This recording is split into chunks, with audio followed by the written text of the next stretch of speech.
bahas hal ini dengan Valdo yang ada di sini, Valdo dari BPN Prabowo Sandi, ada Mas Ilham dari TKN Jokowi Maruf dan juga Pangi dari Vox Populi.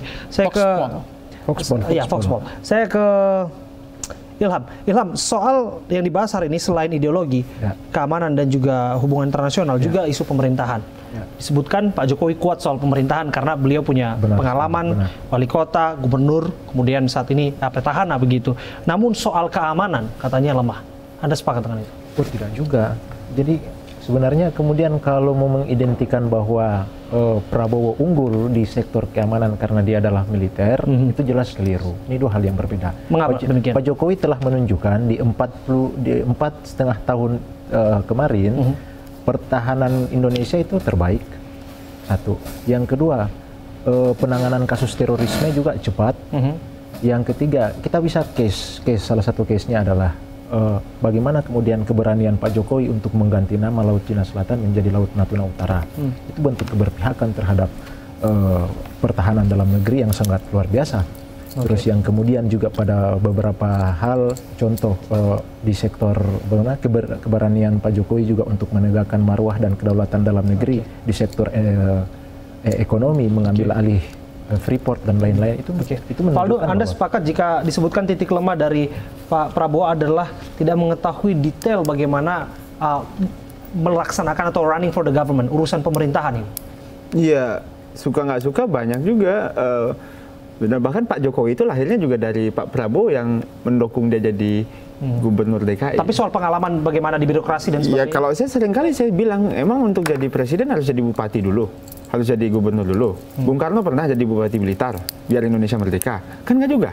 Jadi ya ini bukan hanya tentang experience, itu tidak harus begitu. Jadi mari kita lihat ini, kalau saya, bagi saya presiden itu adalah posisi politik.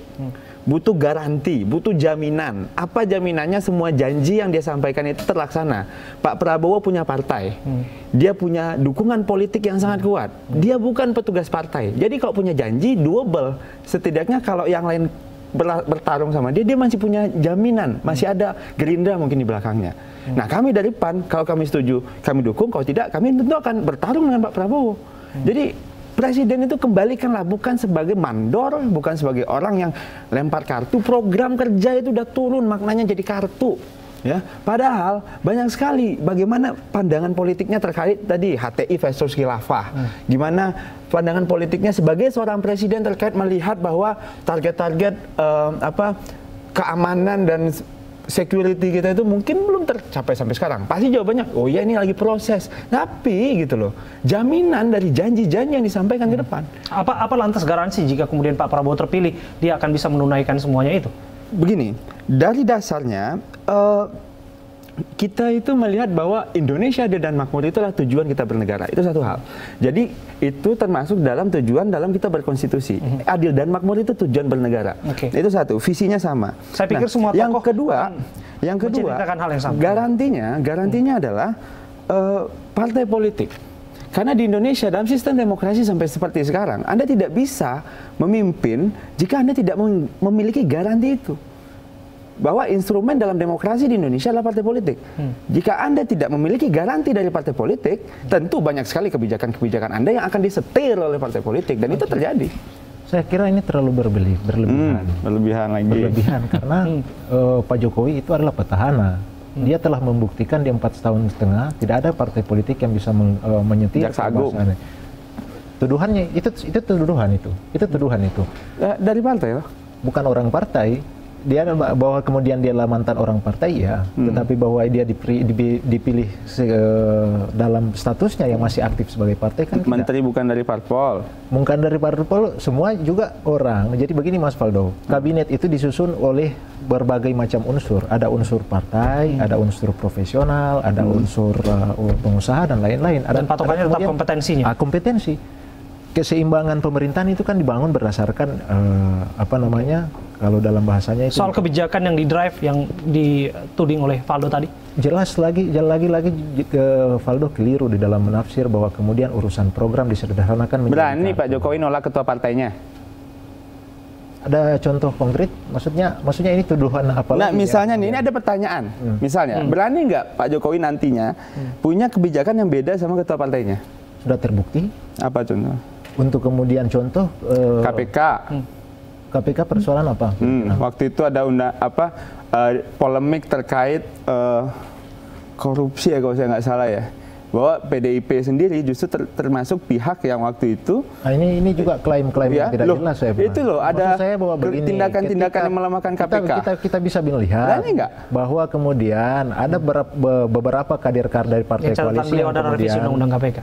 Revisi undang-undang KPK, thank you. Revisi undang-undang KPK itu kan ternyata masih berproses juga, dan itu pembahasannya ada di dalam DPR, bukan dorongan dari ini. Pembahasan undang-undang itu kan pembahasan oleh DPR, pembahasan DPR dan pembahasan dengan pemerintah.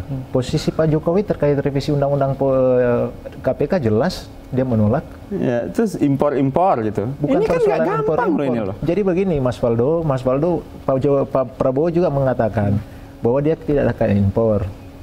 Bahwa persoalannya kemudian tidak sederhana itu. Tidak ada satupun negara di dunia yang kemudian hari ini tidak bisa melakukan jaminan impor. tadi. Bahwa jaminan kemudian yang pasti kan begini, dalam neraca ekonomi kita kan kita tidak mungkin juga, tidak mungkin satu negara bisa memenuhi kebutuhannya sendiri. Nah, kita ada ikatan, ada relasi dengan antar negara lain yang kemudian juga di sisi lain Indonesia bisa memberikan ekspor kepada negara itu, ada perjanjian dagang dan itu sesuatu yang biasa, tidak usah terlalu berlebihan dan terlalu. Contoh, Buas berantem sama Enggar. Kalau berantem, berani nggak pecat salah satunya atau berpihak ke salah satunya? Ini bisa dianggap jumping conclusion, Faldo, karena Anda mengambil contoh dari satu insiden, satu current affair, kemudian menganggap bahwa presiden lemah dalam seluruh. Tidak, gini Mas, karena memang gini, itu yang selalu kami sampaikan dari awal, bahwa posisi presiden itu posisi politik, bukan posisi yang sembarangan. Jadinya, mari kita kembalikan itu ke fungsinya. Ketika itu posisi politik, harusnya memang ada segala pertimbangan politik untuk melakukan kebijakan. Ya, di satu sisi, tapi dukungan politik yang tidak kalah lebih penting. Jadi, kedepannya kita menginginkan presiden yang bebas dari intervensi. Oke. Iya. Jadi begini, kalau soal keamanan tadi ada hal-hal yang sangat serius. Pertama adalah separatisme ya, OPM sama ini juga menjadi problem hari ini. Kemampuan siapa yang bisa menjamin NKRI ini tetap utuh itu sama presiden yang kasih garansi. Nah yang kedua, makanya tadi kalau ada yang mengubah ideologi Pancasila, kenapa bergabungnya Piagam Jakarta? Kita menghilangkan 7 kata itu, Mas Abe, karena kita Indonesia Timur bersepakat bergabung. Tapi kalau 7 kata itu ada waktu di Piagam Jakarta berdasarkan syariat Islam, Indonesia Timur merdeka, dia nggak mau bergabung. Itu kontribusi yang jelas. Nah itu yang sekarang menurut saya Hendro Priyono ini merusak rasa persatuan kesatuan bangsa. Karena beliau kalau dia mengatakan akan menjadi Pancasila, ini jadi ideologi khilafah. Khilafah yang saya maksud itu khilafatullah itu adalah kepemimpinan sebetulnya. Ini masih perdebatan lah. Makanya menurut saya, kalau dibenturkan isu khilafah dengan Pancasila, Hendro Priyono ini sudah bertentangan dengan Pancasila. Sila persatuan, kesatuan bangsa dirusak sama beliau. Hanya kepentingan, maaf, saya bukan di sini, tetapi menurut saya tidak baiklah. Ini kan tidak baiklah menurut saya. Hanya untuk kepentingan semakin menarik kita harus bersejenak. Kami